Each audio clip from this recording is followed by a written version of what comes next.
Hello po, magandang gabi, magandang umaga 'no, kung nasa man kayo panig ng mundo. Ayan, cleanse muna natin ang ating mga baraha, ang ating laurel leaf, ang bango talaga, nasusunog ano. Ayan, and nilagyan ko rin pala sila ng mga crystal, ayan, para maka-absorb ng energy. Okay po, na-shuffle ko na 'to kanina, dasalan lang natin ha. Okey. Spirit guide, give me the answer. Spirit guide, give me this situation, please. Give me the answer and the message. And sa atin po palang YouTube ha, meron na po tayong pagbabago sa ating YouTube page. Pwede na po kayong mag-join as a member. Ayan. Meron pong 79 pesos for a monthly subscription. Ayun po, yun po yung ating mga tinawag kong mystic babies, kung saan pwede po tayo mag-join doon, and every time na magla-live po tayo, pwede po kayong sumali sa ating discussion. And makaka-access din po kayo, pwede kayong magtanong sa akin whether nasa live tayo ng one question po ha. One question, pwede po kayo magtanong sa akin. And then doon naman po sa ating membership na 129 pesos, two questions po ang pwede niyong itanong every time na nasa live po tayo. Basta po member kayo ha. Magpa-member na po kayo, mag-join po kayo sa ating membership, and marami pa pong perks yan ha. Pwede rin po kayo mag-iwan ng tanong sa mga comment section, and re-replyan ko po kayo sa email. For 79 pesos po, one question. 129 pesos po is two questions po ha. Magpa-member lang po kayo. Ayan, open na po siya.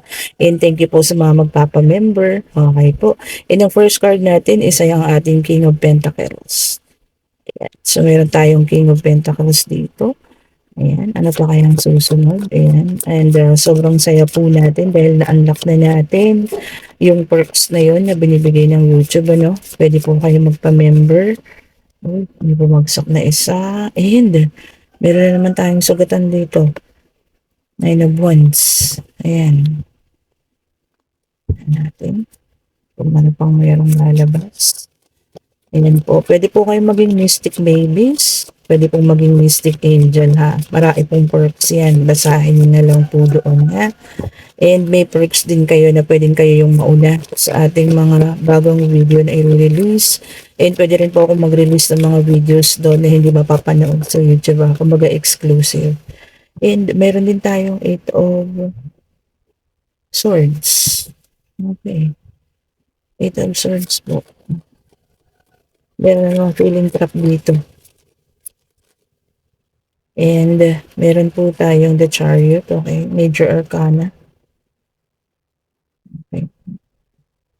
May movement. Okay, meron pong movement kasi nakasakay siya. Pwede may pupuntahan. Okay, tignan pa nga natin. More clarification nga po. Dito sa mga barahan nito, no? Bigyan niyo po kami ng more clarification po. Ano po yung situation nito ngayon? Oops. And salamat po ulit sa mga nagsasubscribe ha. Talagang lumalaki na tayo. And sabi ko nga, kapag nagkaroon na tayo ng monetization sa YouTube, magiging 10 na po yung free reading natin ha. Every month po yan. And meron din tayong 7 of Swords, air sign, Gemini, Libra, and Aquarius. So meron na naman ditong binitray. Okay po. Meron ginawa ng trickery. Meron daw pong niloko. Meron dishonesty ha. May dishonesty na ginawa. Oh. And Queen of Cups. Cancer, Scorpion, Pisces, water sign. May nag-heal dito po ha. And meron din tayong the Hangman. Naka-reverse na naman. Meron na wala ng control. Okay. So nawalan siya ng control po ha.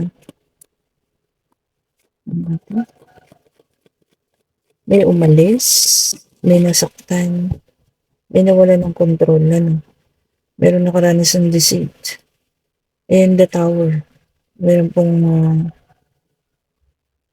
nagkaroon ng sudden change, chaos, okay po, awakening, and meron din page of pentacles. So meron din ano po rito ha, financial opportunity para sa ilan. Parang hindi pa natin makuha kung ano tong pwede natin ngayon ha. Merong tawag dito, 8 of Wands, may sugatan. Meron tayong feeling trap. And meron tayo dito movement, the Hierophant and King of Pentacles. Natin. Pero patuloy yung paglabas ng ating mga baraha. The same po, Hierophant. Chariot pala tong isa. Ito naman the Hierophant. Sa pero dito, trust and forgiveness. Okay. So, ano to, meron manghihingi sa inyo ng pagpapatawad. Maaari po ha, na merong hihingi ng tawad. Kumbaga merong movement ha. Maaari merong pupunta sa inyo, magbabalik, darating, hihingi ng tawad. Forgiveness daw po and trust ang hihingin sa inyo, no?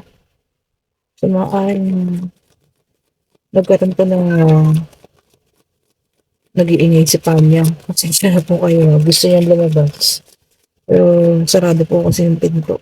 Ano pa lang po kasi ngayon madaling araw. Ha? 5 a.m. pa lang. So, maaaring ito po ay nagkaroon kayo ng malaking pagtatalo ng taong ito. And nagkaroon maaari kayo ng paghihiwalayan kasi movement maaari umalis to. Ha? And yun, feeling trap. And then itong isa naman, maaari ito siya, no? King of Pentacles. And yung the Sun, lumabas din ano. So, ito po ay rebirth. So, panibagong simula. Maaari meron pong tao magbabalik dito. No? Kung sino man yung makaka-resonate ha, hindi po lahat na may maaari magbalik. Pero kung gusto mo lumabas si Kanya, dyan ka muna. Saglit lang ha. Magpapalabas po yung ating alaga rito. Okay. So, ayun na. Maaari pong may magbalik. Humingi ng tawad sa inyo ha. And the 7 of Pentacles. Ayan.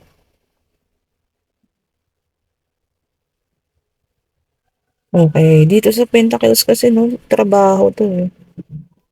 So, maaari nagtrabaho siya. No? Pinagtuunan ng pansin ng hanap buhay. Ano ba yung kahapon natin? Umalis. Ito naman, pagbabalik. Eh, meron tayong the Empress. Ito maaari energy ng isa sa inyo. No? Earth sign. Pwede pong maaari meron ding buntis ha. And the Empress nga sabi ko sa inyo, pinag-iisipan yung mas madalas ginagamit yung isip kaysa sa puso. And 10 of Pentacles. So, ano na to? Stable na to, ha? Ito po magbabalik na to, ha? Hihingi ng tawad. Pero before, nagkaroon kayo ng loss, problema. Kaya kung siguro umalis, no? Nagkaroon ng movement. Nagkaroon ng loss sa inyo. Okay. Maaaring vice versa to, ha? Kayo, vice versa po. Maaaring kayo, maaaring siya, ha? And nagkaroon din siya ng mga gabi na sobrang nagkaroon siya ng takot at pag-iisip. Nagkaroon ng depression, anxiety, ganyan. Nagka-trauma din. Pwedeng kayo rin yan or pwedeng siya po ha. Depende sa situation. Kayo na lang po yung mag-analyze ha. Kung sino po yan. So magiging ng tawad dito ha. Forgiveness and trust daw po. Ang hihingin sa inyo. Depende na lang sa inyo kung ibibigay niyo po ha. Pero lumabas ang ating The Empress, ibig sabihin mas gagamitin ngayon ang pag-iisip kaysa yung puso. Baka nakasakit ito sa inyo ng sobrang sakit, ano. Kaya tinatanong ngayon ng baraha kung ano ba, isip ba o puso ang gagamitin mo sa pagdesisyon sa taong ito, no? Ngayon kung sino man po ang parating na yan, ano, at kung magiging maayos naman kayo. Oh, mabilis po ang kanyang pagdating. Knight of Swords, nagmamadali. Oh. Yan. Gusto niya po maging successful, ha. Kung babalik man ito sa inyo, gusto niya magkaayos kayo. Air sign po, Gemini, Libra, and Aquarius. So, kung sino man po yung tao na yan na magbabalik sa inyo, yun po ang yung sabi ng baraha. This time daw po, pag ginahin ng isip, lumabas ang ating The Empress. Ayan. Hindi ko alam kung magbabalik para kayo ibalikan o makikipag-usap para humingi ng tawad po, ha? Hindi natin masabi. Pero may hihingi ng tawad. Kasi may nakita tayong buntis din, ha? O meron po talaga, the union, 3 cups. Water sign, Cancer, Scorpio, and Pisces. Puro water sign, air sign, earth. Lumabas na po pala lahat. Fire sign, lumabas na rin. King of Wands. Ayan, talagang ano po, this time, gusto niya na ano, mapatawad niya siya. Magiging driven daw siya. Kumbaga, talagang makikiusap siya ng gusto no? Sa pagpapatawad na to or pakikipag-usap sa inyo. Okay? And 9 of Cups. Ayan. Emotional stable na rin daw siya sa ngayon or maaaring kayo, no? Emotional stable. Hindi ko alam kung magpapadala kayo sa sasabihin ng tao ito. Kasi nga, emotional stable, pwedeng kayo, pwedeng siya. Yan, ano pa po. So, may taong hihingi ng tawad, ha? Kung sino naman ito. Tignan natin. Tignan natin. Hihingi po ba ng tawad ang taong ito at kailan po? Pwede niyo bang sabihin sa amin kung kailan? Kailan po? Okay. Oh, ito siya, the Hermit. Earth sign. As of the moment po, nagsa-soul searching pa siya, ha? Soul searching pa siya. Gamitin na natin tong isang baraha para makita natin. Kasi gusto ko malaman kung may araw ba, certain na araw, darating, anong panahon. Ayan. Ito po ay ating din namang na shuffle na kanina. Ayan pa nga po kami ng kaliwanagan. Oh! Ayan. So, meron tayo dito, King of Cups. Okay. King of Cups. Parang puro water sign ito. King of Cups. Ayan, sa ngayon daw po magiging romantic na siya. And devoted and family-oriented na rin. Feeling ko nagkaroon to ng something dati. Third party. Ayan. Sa financial naman, okay na siya po, ha. Stable na. Bigyan po nga po kami ng clarification. Bigyan po kami ng clarification po. Clarification po. Clarification po. Kung kailan magbabalik ang taong ito. Ang dami nito. Okay. Clarification po. Kung kailan magbabalik. Kahit ano po, yung may numero lang. Please po. Clarification po. Spirit guide. And sa mga may gusto po ng ating evil eye, ha. Meron pa po tayo niyan. Kontakin niyo lang po ako sa ating Facebook page. Mystic Tarot po. Ha? Oh, tingnan nyo. Gusto niyang maayos talaga. Coming home. Talaga pong darating. And surprise daw po yung pagdating niya. Ha? So, walang makakapagsabi. Kumbaga darating ka lang to sa labas ng pintuan yung kakapak. No? Hihingi ng tawad. Gusto niyang maayos. Ayan. Piling ko ito yung sumama sa third party. Ngayon, siguro nagising na, nakapag-isip-isip na. Nawala na yung ni bruha. Ang tawag po nun? Spell. Ayun. Kung kanino man niya ipinagawa. Alam mo kasi yung mga ganong spell, may expiration din po yan. Akala niyo ba, nagtatagal yan? Hindi po. May expiration din po yan, ha. And, ayun, abandonment. Meron siyang iiwan. Maari yun na nga, ha. yung kanyang, ang tawag dito, sinamahan. Iiwan niya na yan. So, nagising na tong ating ano dito, victorious. Ayun na, may lumabas na number po, 24 or 2 and 4. So, depende ha. Kayo na lang po yung mag-analyze. 24. Pwedeng May 24, June 24. Okay po. It really depends po ha. And, ito tawag dito, Six of Wands. Success po yan ha. Gusto niya maging successful, maayos kayo ulit. So, babalik itong tao ito. Hihingi ng tawad ha. Ayan po. Sana no, yung mga nasirang pamilya, yun ang gusto ko talaga mabuo eh. Yung mga pamilyang sinira ng mga third party yan. Sana magkaayos pa. Kung hindi pa maaari, lalo na para sa mga anak. Kasi yung mga anak ko yung higit sa lahat, yun po yung apektado. Okay po. Meron pa po ba? Ngayon ha. Humingi tayo ng numero, may lumabas 24, 2 or 4. Depende po ha. Sa 2, sa 4, sa 24. Check nyo na lang ho. Kung sino may makaka-resonate, mag-iwan po kayo ng messages sa ating comment section. Ayan. And sana po mag-subscribe kayo ha. Maging member po kayo ha. Para po lahat ng katanungan nyo, kahit isa lang yan or dalawa, masagot ko po ha. So 129 pesos po, pwede kayo magtanong sa akin hanggang dalawa. And sa 79 pesos po, isang katanungan po. Iwan nyo lang sa ating comment section. And, ayan po ha, Four of Pentacles, past issues, sabi, alisin na raw po, at magiging maayos na ha, kayo yata yung sinasabihan dito, no? Kung sino mo yung makaresonate, iwan na raw po yung past issue. Ayan, may numero din tayo ulit, 17 ha, so ayan, hanapin nyo lang mga numero na yan, isipin nyo na lang. And then, ito, star. Talagang hinihiling niya na maayos na. Okay? Kung sino man po ito, nahihingi ng tawad. Hihingi ng tawad. Ayan. Maaaring ano to ha? Binatukan na to ni Lord. Sorry po sa word ha. Ginising. Ayan. Mas maganda yung ginising. Ayan. Ginising na ni Lord. Para maayos yung family. Ano? Maganda naman. Sana po lahat kayo makaresonate. Ano? Kung sino man sa inyo dyan. Yung talagang kailangan mag-aayos yung pamilya. Kasi meron namang iba na parang okay na lang, no? Nawala na kahit hindi na bumalik. Parang okay na sa kanila. Okay po. Pero mas maganda pa rin yung buo yung family, ha?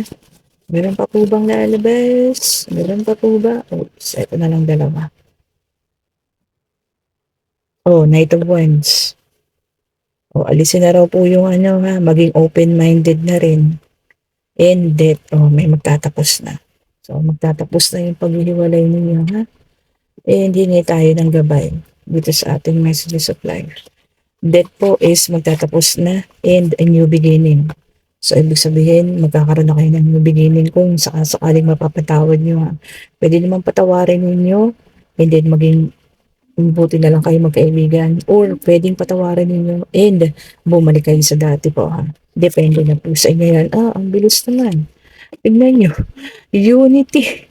Diba? Napakagaling talaga. Wala akong masabi sa barahan ito. Kaka-flip ko lang. Unity. Union.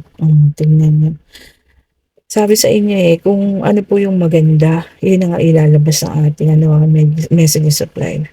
Sabi niya, today I bring my attention into the present moment. Yan. Where I become one with my inner light. So, pag-isipan daw pong mabuti, ha? Union with my inner light provides me with a wise and stable base from which I can now live every day of my life. See? So, pag-isipan daw po, ha? Pag-isipang mabuti. And sinasuggest ng ating Divine Universe is unity. So, mag-union kayo, mag-isip po, ha? Kung patatawarin, siguro mapapatawad ninyo yung ilan sa inyo na mapapatawad ninyo. Pero yung ilan po sa inyo, maaaring mapatawad ninyo, pero hindi nyo na sila matatanggap. Parang gano'n yung dating sa akin. Kumbaga, mag-stay na lang kayo magkaibigan para sa mga anak ninyo. No? Pero yung iba naman, magbibigay pa rin ng second chances. Yan. Ganda po, Ganda ng reading natin sa ngayon. And ngayon po, yung mga question ninyo ha, sa inyong mga isipan, i-ready nyo na. Pwede pong financial, okay? Pwede pong sa career, pwede pong love life. Ayan, ayan, clash na naman yung ating mga baraha. And please po ha, mag-join po kayo sa ating membership. Ayan, monthly po is 79 pesos lang and 129 pesos. Kayo na po yung pumili ha. Spirit guide, ano po ang kasagutan sa mga tinanong nila sa kanilang isipan? Isa lang po ha. Oh, eto na nga. And yes, tignan niyo, wishes coming true. So lahat po, kung ano man yung hiningi ninyo, kung ano man yung tinanong ninyo, yes po ang kasagutan. And ang tawag dito, lahat po ng kahilingan ay magkakatotoo, ha? Doon po, so magkakaroon ng union, ha? Kung sino man yung hihingi ng tawad, magkakaroon po ng abundance, optimism, success, and prosperity. Oh, ang ganda. Ang ganda po ng ating reading sa ngayon, ha? Ayan po, inuulit ko po sa mga nagkagusto po dito sa ating reading. Pwede niyo po akong makontakan kung gusto niyo ng private reading sa Mystic Tarot po sa Facebook page. And yan, mag-iwan lang po kayo ng message and magre-reply po ako sa inyo agad-agad ha. Okay po. And please lang po ha, mag-sign up po kayo doon sa ating membership. Pumili na lang po kung Mystic Baby kayo or Mystic Angel po. Ayan. Okay po. Salamat po sa lahat ng nanonood. Salamat po sa mga nag-avail ng ating mga produkto and ang healing oil po natin ha. Available pa rin po yan. Ayan. And Friday po ngayon, syempre ipagdarasal ko po kayo lahat ha. Sa lahat po ng nagpapaalaga ng dasal, nagpapaalaga ng sa healing oil. Ayan. Friday po ngayon. Kaya kailangan natin magdasal po ngayon ha. Huwag mong kalimutan magpasalamat sa Diyos. Stay safe and God bless po sa lahat. Bye-bye po.